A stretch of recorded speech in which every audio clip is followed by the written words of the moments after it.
Hello and welcome. You're listening to One India News and I'm Pooja Sachdeva. Today, Chief Election Commissioner Naseem Zaidi has announced the dates for 5-state polling. That is in Assam, Tamil Nadu, West Bengal, Kerala and Puducherry. And of course, it is a big day today. Let's quickly tell you about the important announcements that are made today, the highlights of these assembly polls. A symbol for Nota has been provided. It will be at the bottom of the list as informed by Chief Election Commissioner Naseem Zaidi. He also said that CIC will ensure that central police forces are deployed to sensitive areas from today onwards. The new part will be that people will get to see the photo of their candidates on the EVM machine. Yes, photos of candidates will be used on voting machines to remove confusion in voters' minds about candidate identities. The model code of conduct will come into effect from today itself in all the 5 states. In Trinamool Congress ruled West Bengal, there will be total 77,246 polling booths, out of which 23,809 have been identified as sensitive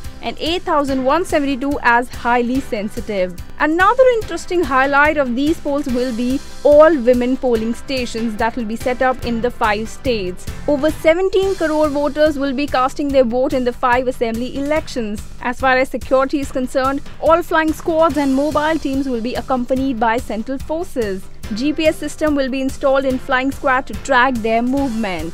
Now let's quickly tell you about the dates of the elections. Assam elections will be held in 2 phases, that is on 4th April and 11th April. Elections in West Bengal will be held from 4th April to 5th May. Elections in Tamil Nadu, Kerala and Puducherry will be held in single phase, that is on 16th May.